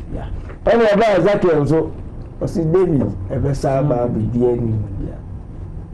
And then I had the scripture. A church you want to once more be as in the city. Now, when you assignment are Benjamin, until 17th May 1967, LOD, a dumb 400 Hebrew Israelites are no more America, no more so my ready, the court, na Yako, Holy Land. And you know, the other thing is saying, your prophetic roadmap, you be the AD 70, which not buy a free honor, you be free West Africa. From West Africa, and your dear call and Kwasum. And this American associate called there. Yes, America, and says I'm from West Africa. And Sanya Sako, Holy Land, Sanana, and she shared it. And two weeks I said, oh, that's here called Ghana. I didn't have video. Say Sakwa, you may pay Ghana, you could pay baby fufu. Liberia, a Kura, as she said to her, say, slaves no more on one year of freedom, apples or Sabbath, you know. A quanda home, who call crew, who hear this, nti sɛ wei mu yɛ free slaves na sɛ yɛ ba deɛ a ɛyɛ fɛ hɔ na ɛbɛgye mu Ghana ha koraa yɛnyɛ because ɛyɛ sɛ onya visa na mo dɔɔso ɛdeɛ na mo bɛyɛ yɛde yɛntumi amfidi mu ba Liberia ɛmmisa saa asɛm nti kyerɛ sɛ ɛyɛ baabi a yɛaprepare ato hɔ ɛda nti 17 late no a wɔn fii 67 wɔn fii America no kuu na wɔn bɛpie Liberia no nso no president adɔ wɔ hɔ no President Tubman wɔn baabi ɛtena kɔsɔ wɔn bɛ nim sɛ ne nuanom na abɛfi nti no ɛma baabi atena wɔn nso ka sɛ wɔ ɛnyɛ kuro kɛseɛ mu asɛm o yɛ koraa no Liberia no ɛyɛ wilderness yɛbɛ pɛgye ɛho of rebels yɛbɛ pɛgye ɛho of wɔn mu abe wɔn afɛsɛ wɔn sisa wɔn adwene na wɔn sa akɔ ɛmɛko a wɔn ahu sɛ ɛko no mu ayɛ de nti ɛbɛhwɛ Ezekiel wiem. Ezekiel chapter 20 verses 33, 34 and then 38. Okay. Ezekiel chapter 20 verse 33 verse to 34 to 38. As I lived, said the Lord God, surely with a mighty hand and with a stretched out arm and with fury poured out will I rule over you. 34. And I will bring you out from the people, and will gather you out of the countries wherein ye are scattered with a mighty hand, and with a scattered out arm, and with a fury poured out. 35. And I will bring you unto the wilderness of the people, and there will I plead with you face to face. 36. Like I 36 in count, or 38 straight. Okay. And I will peg out from among you the rebel and them that transgress against me. I will bring them forth out of the country where they sojourn, and they shall not enter into the land of Israel, and ye shall know that I am the Lord. Enti ɛhɔ bɛyɛ wilderness nti Moses mmra no ɔno kɔ they were in the wilderness no ɛno so ne pɛgye rebels yɛasesa ade na nti na memory abɛ na ade aba ha wobɛ sɛ wobɛkuyɛ yɛte Egypt yɛdidi yɛda wode abɛ nam ha wobɛ sɛ wokuyɛ anaa nti wo a wontumi no wobɛtumi asaasaa wakɔ yɛno bi ne ɛkɛn wo a Ubuze, untimi yɛ nanti biemu. Ya bo yantu mu. Kwaye. Ya kono. Ubenya rebels bu. And just so make provision for them. Okay. Because me nyina timi endure pressure. Yeah. Wo di buy na obehu the other side of him says ya. Onye ka de onimu ane yankonko a. Na so yankonko ane ntimi amana punctuation bi ba na kwa ade na we na ye benyuni acho so ba ade na montuo enye ye nkonko a enhyehyɛ bi da hɔ a esi di akyire bi ko enti e be next video no bana mi ba be kasa na 205 ena Mr. Kwaku Sechiado sabe no a BBC correspondent West Africa Okudimona in 2005 nti okoye no eno pa akonya no so se ne oni bena mi bedi nkomo na de eto no de ohunu ye no oni yenso yache nti video ni eden video ni Benjamin speaks on their Liberian experience in an interview with Mr. Kwaku Sechiado in Dimona in 2005 and only video yebehwe it is a video no aye kradwa eja jagunu maye na yemfa yasem. Was Liberia the place that had been prepared for us? How difficult was your time in Liberia? You spent 2.5 years? Approximately 2.5 years, very difficult. Again, we were not prepared for such an experience in the interior of Africa. And some of the people who followed you went back to America? Not just some of them, the great majority of them, they couldn't take it. And I have no animosity toward them because the bottom line is that it was rough. Driver ants, snakes, we're living in tents, having to dig our own wells, grow our own food. We didn't have the supermarkets, and we were in a strange land. We knew no one, we didn't even know ourselves until we got there. And I feel that the greatest introduction that was made unto us was the introduction of what and who we had been made into. We were under no circumstances prepared to survive on our own. And we had to realize that, face that reality, confess that, and then to prepare ourselves to become, first of all, our own liberators, our own saviors, and then to share that experience with our people in that area and in other areas of this planet. It was rough quickly. Did you at any point say to yourself, what have I gotten myself into? And there again, back to that experience with the angel. On many occasions, that just like Moses, I felt that, what am I doing here? Where is this going to end? Because initially, Kwaku, you know what I thought when the angel, finally when I made the decision, that coming up in a Christian background, in a Christian society where most of my people were in fact Christians, finally one of the things that influenced me, I said that if this is really of God, this is fixing to be easy. I mean, chariots are going to come down from the sky. I mean, the heavens are going to open up and everything is going to rain down. Angels are going to pick me up on carpets and take me. So this is going to be a piece of cake. I had no idea that I was about to get the whipping of my life. That so many things, and truthfully, I wasn't prepared for it. I was not prepared for it, but I realized then that what I had to be, I was not. But I would have to be fashioned into it by remaining steadfast on that path. And if I would not remain steadfast, I would never become what I would have to be in order to fulfill the will of God and to provide this destiny and to provide this direction on the path for my people. And what did the Liberian people think of you? Did they think you were out of your minds? Seeing as, I'm sure, logically, a lot of Liberians wanted to leave Liberia and go to America. Absolutely. We're so thankful, first of all, to President Tubman and for the Liberian people. That's why Liberia always has a special place in our hearts, because they realize, and we're thankful that they realize that we were foolish, and I feel because we were there in the interior of Liberia, food all around us, and we were starving. And thereafter, they too realized they would have to help us. One of the things that the Creator always has to do when He's preparing a people, He has to humble them. Remember when our fathers came out of ancient Egypt?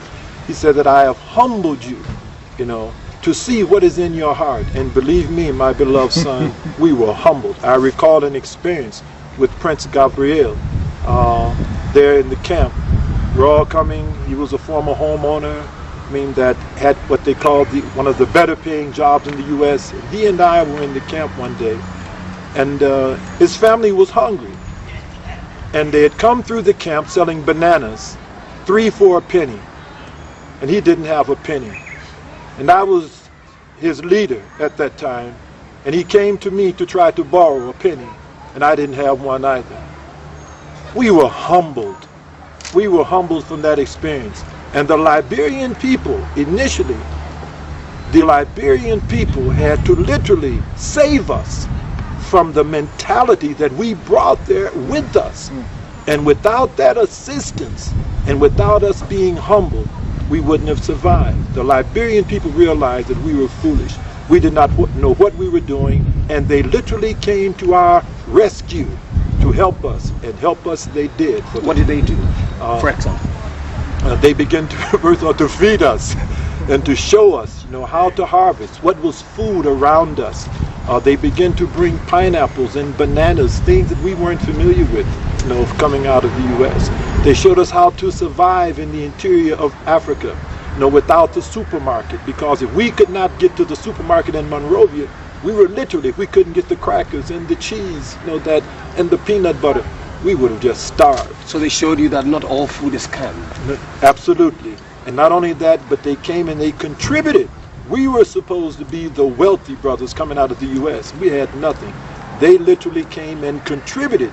Their knowledge, their kindness, they literally became the shoulders that we had to lean upon in order to survive. And it is for that reason that our love for our people, our love for Liberia, our love for our people all over Africa, because initially they provided the backing that was so essential for us to arrive where we are today. We are eternally in debt for them and that experience, because that experience is what provided the motivation and continues to provide the motivation to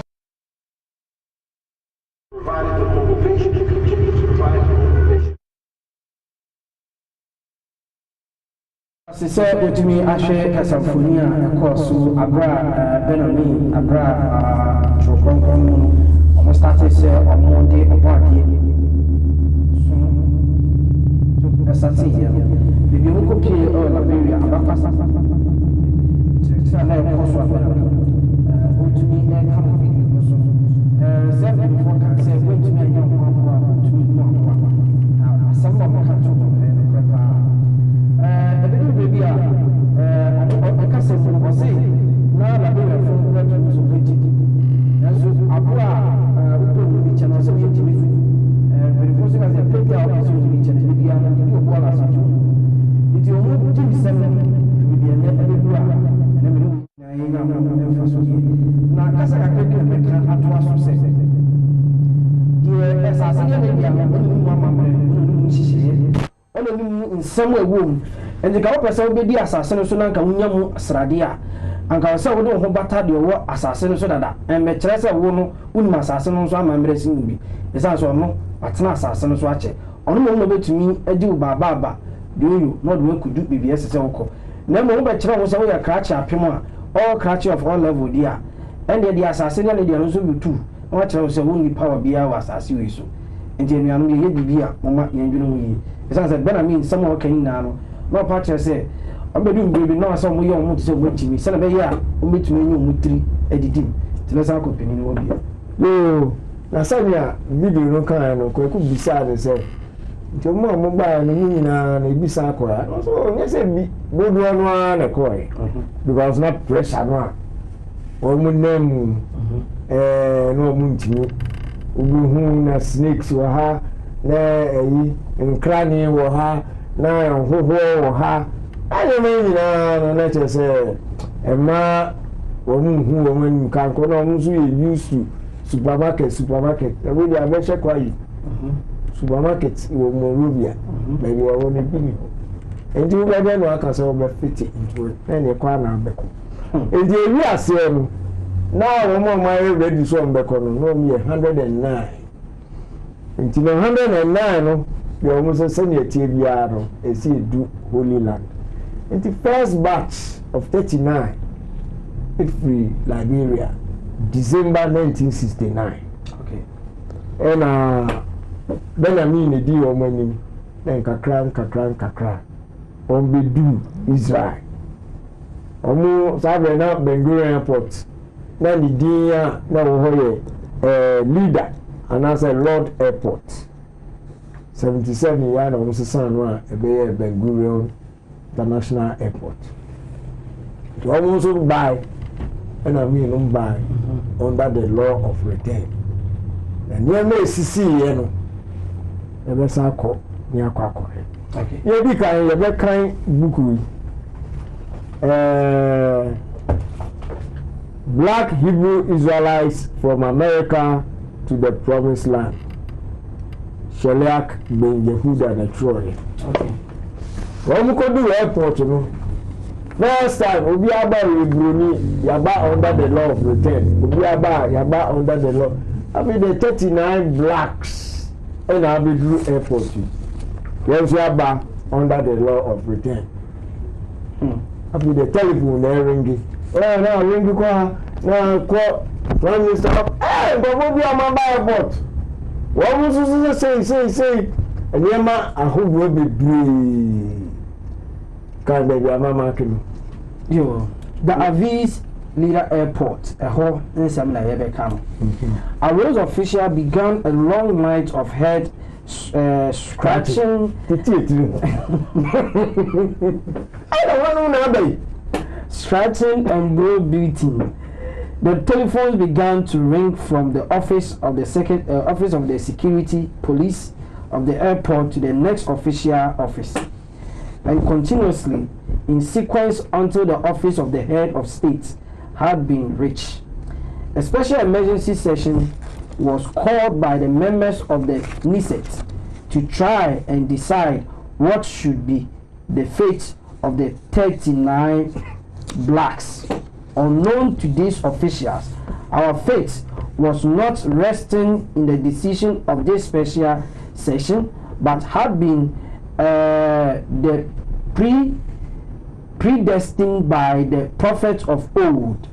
Our 24 hours of the inconvenience was slight in comparison to that which we exchanged, and 9 by 9 tenths for the last 2.5 years. Now in place of a sometimes wet and cold tent, we were then into the buses and truck and held them off to courts. Blessedly, the majority of the men had earlier driving to the Morovia in our trucks. After arriving in Morovia, we were ushered to the building of immigration. There, there we were informed of a decision to deport us unless we declare our intention of settlement. In a room, we came up a strange intention of settlement. In a room, we came up a strange sight. The judge who had issued the order was a black man, but he was being ordered around by the Lebanese men. Airport Okay. Okay. During our short stay at the airport, we were asked the same old question by the civil servants of the airport that we've been asked time and time again. Do we keep the Sabbath? Do you eat kosher? Do you eat kosher? Do you circumcise your children? Our answer to these questions were yes. Do you? Then they asked honestly and sincerely, then why are you not permitted to enter the country? An airport security guard standing alongside eavesdropping replied smiley wearily, if they had a paint job it would help. There is a possibility he was being fictitious. If not, the reply was probably based upon his previous experience with a few dark-skinned Anglo-Saxon transparent migrants who passed through Lord airports. Any messi wo ho no wa bedru ho na we nu dem fi fa no ma bedru he enti no akwa kodu head of state enim se nkofo bi a o ma ba o do ye tuntumu o o so o ma ba under the law of return enti ye o mo den ye be mo agbe mo na se e ba be den wo mo so bo airport ho no civil servants no o ha no bi ewia no ba enti mo so mo circumcise mo ma mo kipu saba nyanya ade ne ma mo nkoi to the point say nursing mothers almost see wo mo napkins hata wo airport yes e ma mo ntra wo mo di one day wo mo ko du na de ne chi ya sana ye ka sa de ne ye be no visa tourist visa am dia kwa ku gbe the man will be seeing the next video. In my career, oh, 39 or Mudi kind a buy. Sabe no on yesi eba no di 4 months. Already no ema 5 and 4-month baby. I had detaining the mommy at airport. Your video Tosso and 9 Emma Caleria share her experience at Leader or Lord Airport on arrival in Israel in December 1969. It is Ayakadwa Jatumai na Yeshe. I came. Hold that for a moment. You had all your children and you had to stay at the airport? Yes. The baby was 4 months old. And I had 5 children by that time. And they took us to a secluded part of the airport and told us to have a seat while they were Prince Yahoo met us there while he was making arrangements for us to be accepted under the law of return. And so we spent the night there, and people in the airport were bringing us sandwiches and drinks and bottles for the baby, and all people in the airport were crying, and they were saying, the people have come home, the people have come home. And these are white Israelis. Yes. So wait. White Israelis recognized that you were the people. Right. Yes. The government of Israel held you up. Yes. At that time. Arriving into Israel didn't go as smoothly as they expected. The Israeli government was not anxious to welcome them. And so I asked the ambassador at large of the African Hebrew Israelites, Prince Asiel ben Israel, to explain why. So when we appeared on the scene here in Israel, they were prepared to receive us if we were nice Negroes and would accept the definition of how they defined us.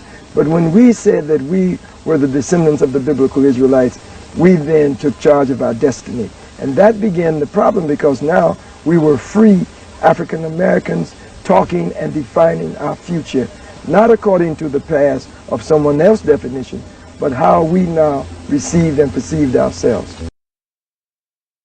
To sana yenim se yehwe video no sana na yekenkan no se abra benami mu omukọ the land of Israel no so no nyama mu femu airport wo no eno won kasa mfoni na inya adaje yehwe ya sene be ya ibetumi ehu se ampa de kan no ampa na de sana etie ma ema de ofemu no eno mu bisa na akwat sa asase no se yewodia na se wo pinche ho a omo yemu dia na wo yemu ahye wo mu esan se na to mu apinapinu na sa na ekoye omo ho wo hwa na omo ko no omo ye black na wo hwe today nkofo omo asase no so no omo ye white na it compare so obo ade history na we read Deuteronomy chapter 28 to 68 na abakọ se ni na ka bibi fa edibifo ho it is abrofo no mu asase no so no wo ye sure se ye sa nkofo no mu ko sa yes slave mu na se nkwaso mu no wo hwa na enya mo anti wo hwa abakwasam na ekọ so na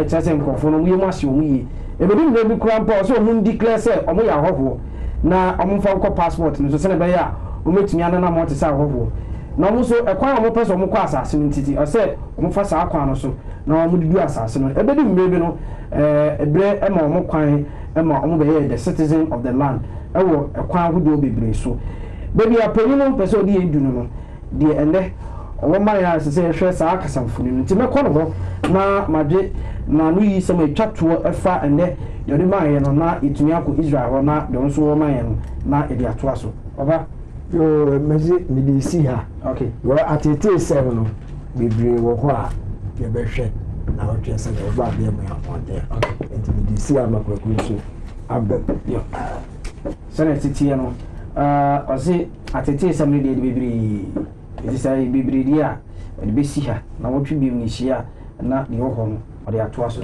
ma me nko Israel nkyɛn na ɔde ho man no mfa man na yɛntoa so na me nkan no message sɛ wo nyina ɛmfa mam Israel Marke ɛntoa so yo eda ofase na family hunu Africans be free a be pia ha owo no mo no Kristo ni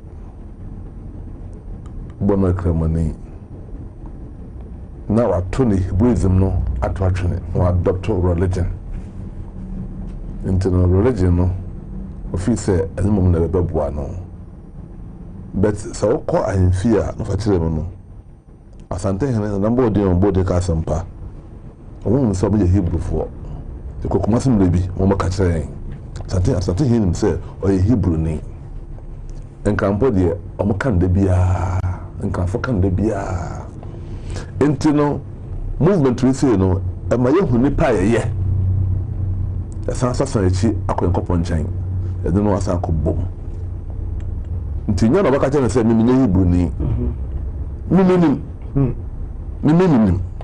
na ma wo so hu sɛ wo so Hebrew ni ti mimi ya no ti da na mu mere ya fe nkopɔ asɛm no ɛmfɛ ntoa na mo sɛ obi fi America black America ni ɛba ɛbɛ kyɛn sɛ mimi ye Hebrew ni a mahu no so obedi menim no onim the culture of the land nti ono say odimachi na me tell no the culture was say Papua New Guinea omoka Yehovah I wonder Papua New Guinea far away omoka Yehovah Shema Israel Yahweh omoka na Yehovah so kind of Yehovah people are say it is oba can say Hebrew ni a na mumu na wonu de woka ye Hebrew ni me kan hallelujah oba can say kan hallelujah mate what again ye nto asora fini ye ma inwanum na asora form no e mo ntum yi asora duko no engu form omun yi asora mpaboa no entungu na fie mo made serema asampa no atre we na ni o esan so mo bae no o me be hu say Hebrew fo de ma se akaye culture ndi ni chen o nka afa ya o afa papa wi e ni ma mi wi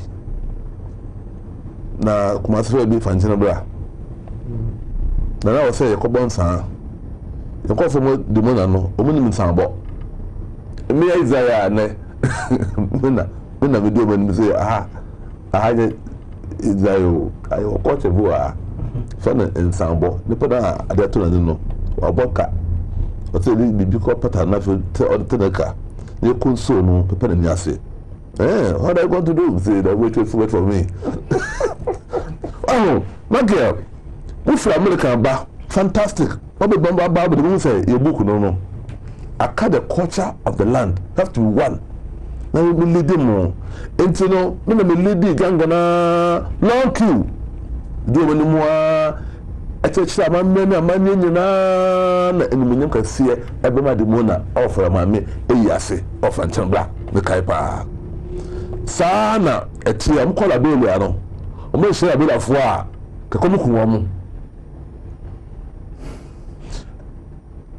ekodi pasova abre abre thank you home dan so papa say ja yamra back here ida asada pc be mo bibia baye mo me yewo mistake bin akoma gbo ma setum kwate enye bo apayo bi dia fidie so asre obi ba bia no emfanche nim say ni padom be basa ebi nya dwane ni oh ofa enye say more now ebi pere book kuma hafa kuma say ye ka hall a ewo din pa so pa we great hall tech na we yi apatakasi ase o kuma say kuta center no say waka hall a so pa na a hona kwadi na dam bu fa so no na ho akyere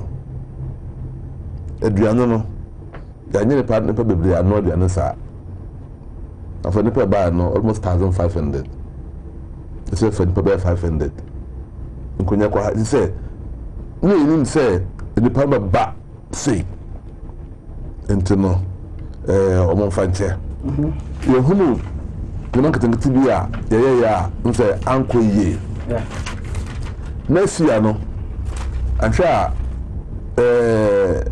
ebeye bubuja yehunu say amanfo ehunu so be Hebrewfo Just say BBA. Me, man, get to be saying a big time.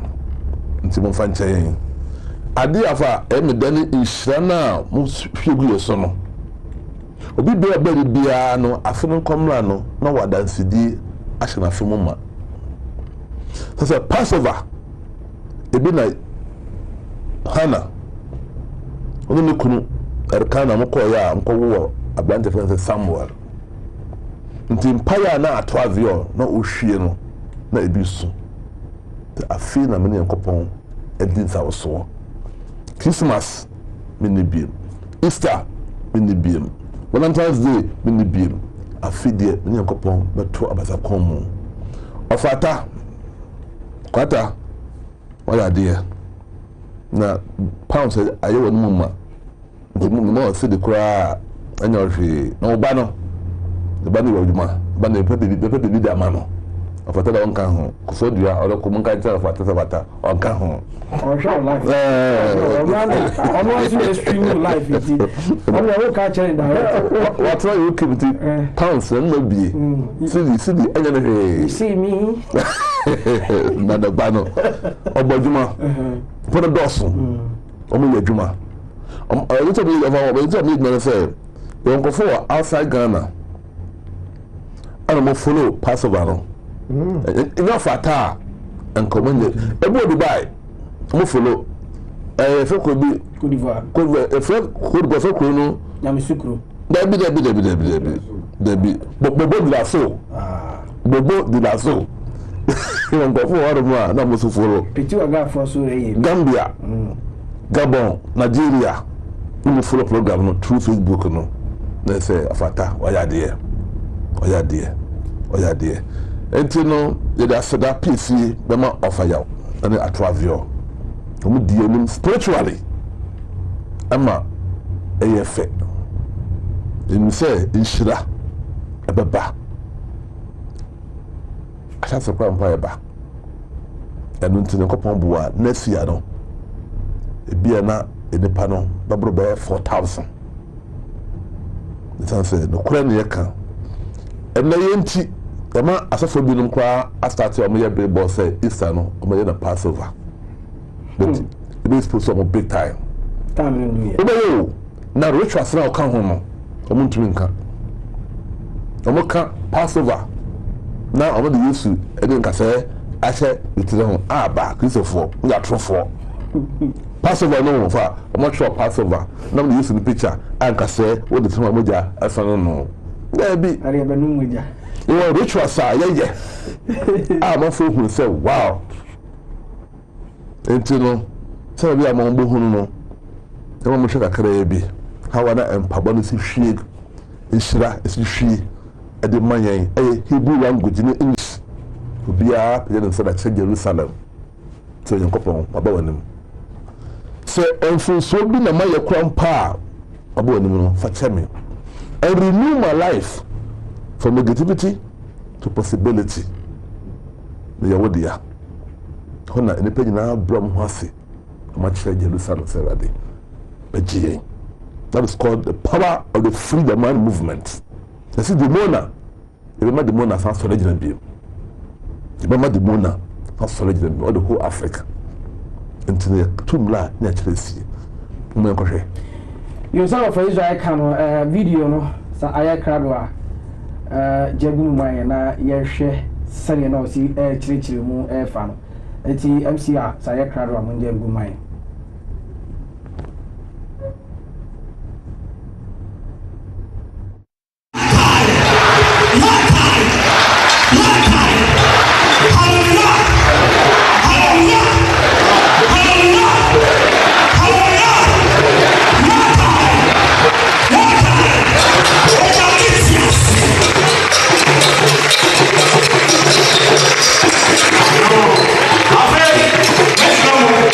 Let's go.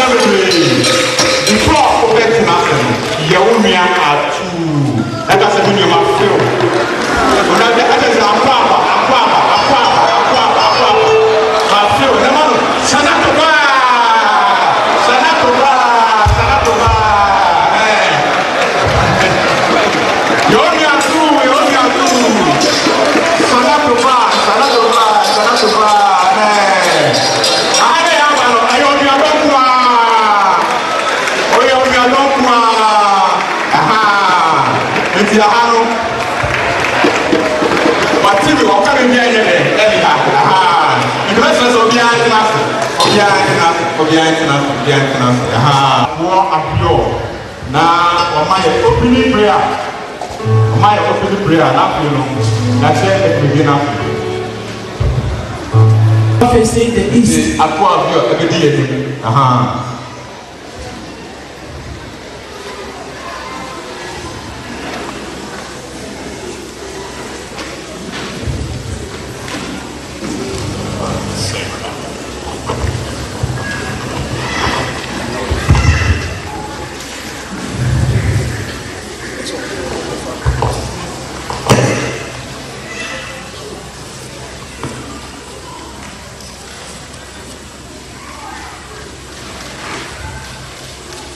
إليها يقوى نفسي الصاد إلوها بك بتكتيا لمشاري السود بايدي أنا يا يقوى الهيدو يقوى الشداي يقوى الكنا يقوى الدبو يقوى السباوت.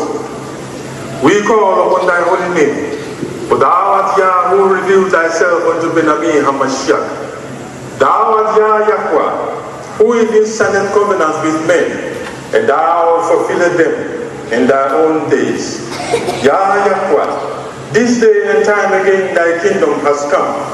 Thou givest unto us the Messiah, Benabi Hamashiach, and he called unto us, and he taught us diligently to call upon thy holy name.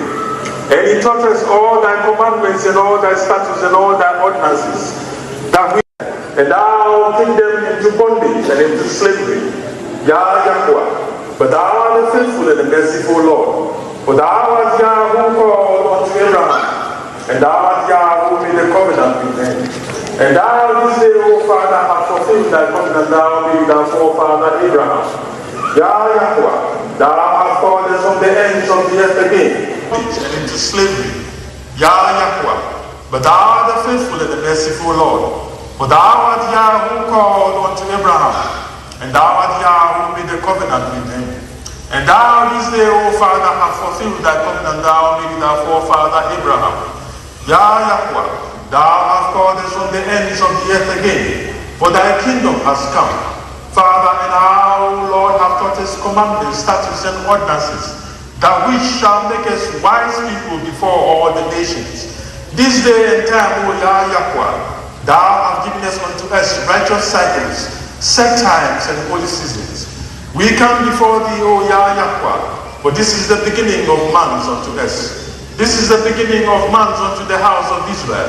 And thou hast commanded us, O Yahweh, to remember to keep thy Passover, that thou, Lord, mayest be merciful unto us, and unto all our people where thou hast scattered us. And thou, O Yahweh, mayest remember us, and thou, O Yahweh, mayest redeem us, O Lord, for this evil generation. For thy adversary, O Father, is so deep and so evil. We call upon thy holy name, and we are not forsaken. We call upon you again, O Father, that thou mayest commune with us, that thou mayest be in our presence, that thou mayest shine thy face upon us and be merciful unto us, that thou mayest bless us and keep us.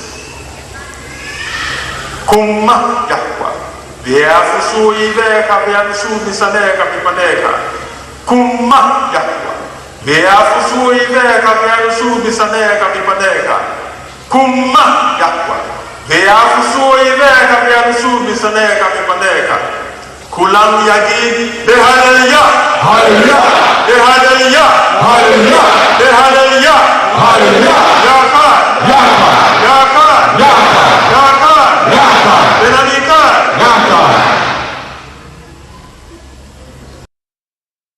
Wenya adagire na wetumi ahwe de course wo Kumasi Cultural Center osebone mpabo a yede mo odomankman yankopon ya Yahowa Israel wa tumu se ne jagom Hebrew afrafra ni English we nyina ekọ sene be ya tinipa bebre ni jiye we kra ye kitua bi na da ye be ye editing ni nyina be wie na se ye video ni nyina be ma wo no wona be hu se sada no na yosebo kosu yi sene na Israel eka no iti meji Israel no yem say twatwo na afedi me read mu messages na e call no section no afem na obiara de ne dia aba Israel okay empabo na chino nka se bi Okay. My Jimmy Shida. Oh, Kumasi. Jabankai. I think I'm Lano. My talk at 5. Let me show you. A happy life and colored. You shall more do movement. More do too. Yes, I see Canon. I mean, I'm calling out no messages now. We read it out no now. Sarabaya Ubia Behusi and Pans who are participating in MCR4 ABA Ahmano Atuno now also wait to me afre. Now I'm saying friend I 21 no back. It's a kind messages no. Obviously, in fact, for what I saw to this short video, I'm confused. Who are Christians and what is this type of prayers? It is very biblical indeed. I'm very diamba. We say hi. Also, I'm very diamba. We say young kind. We say enquire. I say good morning, my teachers. I'm sorry, Australian. My name is Abraham from Odumase Krobo. We need branch at Odumase Krobo Party. Is that a branch in the yeah, also I can be we say good afternoon. Please, does this movement believe in the existence of the Holy Spirit as the advocates the Messiah talk of? Holy Spirit, no kind of actually one for the Amba. We say if you really want for our facing we should wake up Africa, we need to be our facing. Hello? Hello? Yes, sir. What's okay? Yeah. But you have got me talking. Wait me akasa. Okay, me free video. Okay. That's a free coffee. Okay. Na I'm say video in my head. I for poku dankwa on Israel. Na kakra me pese meka ho me say even kura na aye Ghana ha. Se bika fache oba bunumani kura.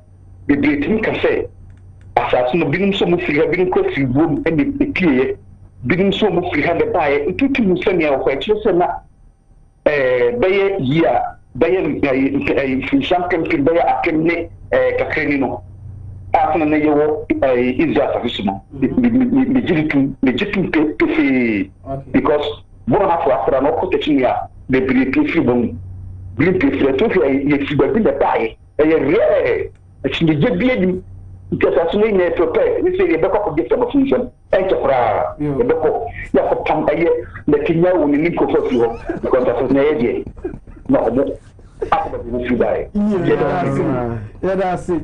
When we say our work lies in our mind, divine thoughts, in our hearts, pure sacrifice, and in our soul, conscience and our oneself, where we are. Obiaba Humanaso, or maybe I'm feeling with the ocean wake up Africa. What to be on the wall TV set no na what to me akasa ayasa de end time we dey the agusu akan the ewo with shalom to you all, especially to our brothers and sisters in Domara Ahinkru Free the Mind movement. For our facing baby afraid feeling with the Wake Up Africa. Hello, me tonka. Me person that program so. But you was so dada. Hello. Hello. Who was so dada? Martin. So now will be for France about. I'm saying repetition here too much. Yeah. Na mani program na you know. It's some mo kanu kwenu ya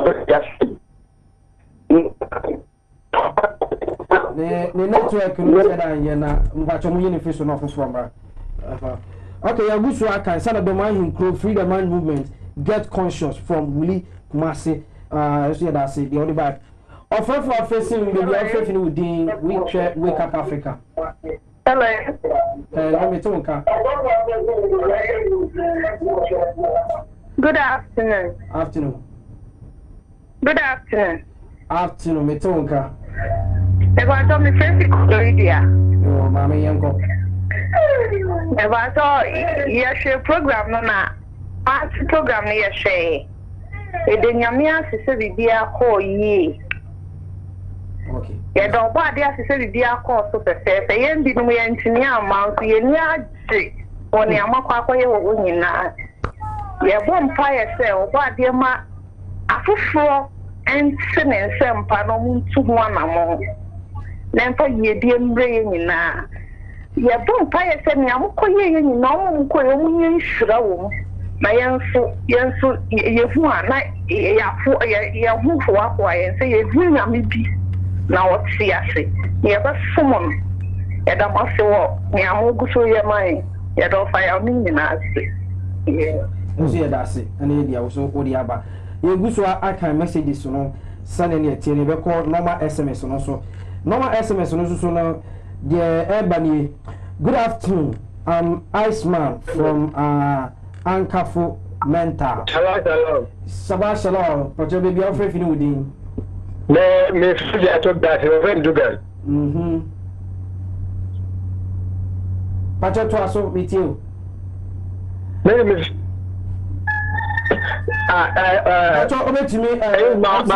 MC Abacho, Unification of from Fanam so Tieno too much.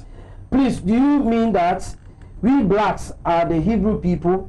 I don't know. Explain it further, because I have to be part of you very soon. Good afternoon. Yeah. Hello. Hello, good afternoon. Hello, good afternoon. Afternoon, Pacho, call it me a Casa Freedom, I include. Pacho Yanko. Pacho, Madame, Kumasi to me, baby. Until the Atadama, Mamma, the fair farm, your Maya, tell them CJ and Fesso. And I think see Maya and Nigeria, you don't want to be a chill via Mr. Asmane or Faida Asset, Collins, the Mayan crew. I may come on, Mamma, Afisa, I mean, in a Yatima Kosokama. Yes,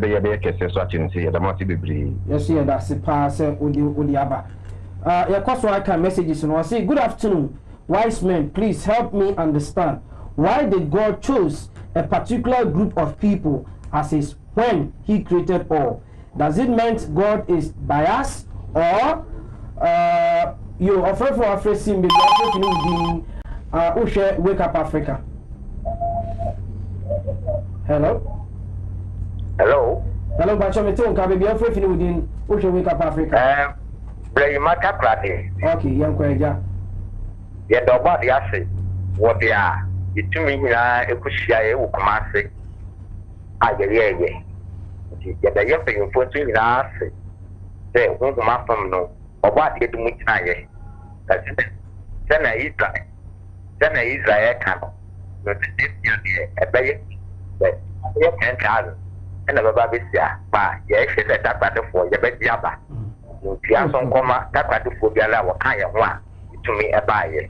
You have a cotton sooner, then you will find canoe, and yet play at this year, and I could group. Now, if now, Yapona Hindino, a daddy. Yet the master. Yes, yes, I see 4,000, also 10,000 yeah. See, I'll go anymore. Yeah, what's what I can. Doesn't mean God is biased or the other people are descendants of evil. Please help us to debate on this with my people because they don't understand. Say fast. Your last caller, over Subajo, baby, you're free with the Ocean Wake Up Africa. Hello. Hello, me too. Your Collins, make a fleet today. Trade young Quaja. And some of actually, Dentla Henry Yase. The story will be in an end of actually Mupe Yamahu. And continue offer can and go to do the Henry so much cabby, but I'm going to answer the offer. Actually, the offer can look to do Madame. Yes, yeah, that's said with the Abba. We say greetings, divine teachers of Most High. Is all African Hebrews. Thanks from Kumasi. Thanks from Kumasi upon. Let me read you in Kahuna, Evan Kahun. Also, Kojan Prophet is Judas Iscariot by Abu Patrick Memfatin. I think they didn't Memphis. Really, ya can't yes say a car to the DBN. Abusua baby, I don't know a far and then you did mediano as soon as son of Quisilibia and Brew. A bodumino came na a mediano asmo. Na a ball no menu pepe, not mediano abbey. Some of them say she be quiet.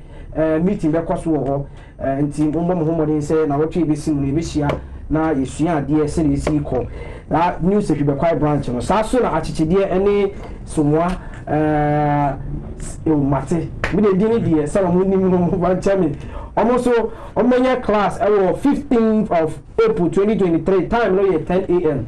ediko e ba ho na abesemu amamu no hu de ekoso wiase saa so na ebre ya ye ko no Arab branches ni nyina no ye ekoso abo Mr. Asari amande sunyane se wo mantwe ni nyina abo ni nyina no na ebema date na ya be visit se na be ya adisuane ebe koso enti sa na tie dia sa na penifon de o manu wisem nyina twato nyina aba no na o ma dase efa program ye no ho ye do bibia asese oswenya bre na utumi bae afisi se sa siemu biemu a na etuma ye ne kese se na bade nhira ebe koso amanye me do bibia ase bibia ofreye bibia taxi ye eno utumi hwe dwumedie bia no mbefo mienu so omodo bibia ase se na tie na wotwe mienu se hia na de atoa so na de wo ho no yakọ no more fire se na wonim no ye de ye ba we go more fire na edwumedie no atoa so se na wohwe obode enka ho na wotwe bi mentumi enhia na yemfa dwumedie no entoa wo se na wope ye de ye proud sponsors ni na ase so omotumi eso ya sen na edwumedie abrel saa so na obi biara owo in studio section ediko kofi ediko producer papa eni kumi elisi omo de bia omo so ya sen medwumedie edibro saa so na ofata the AK London man pound sterling man rabasi se wo so tumi man is streaming live eba medini Michael Asma ende edwumedie ni esia obade enka ho ye besan ehie mu bio na wotwe said bye bye. Cheno dia sasi akwanume akwanuma na dia sanyo akwanume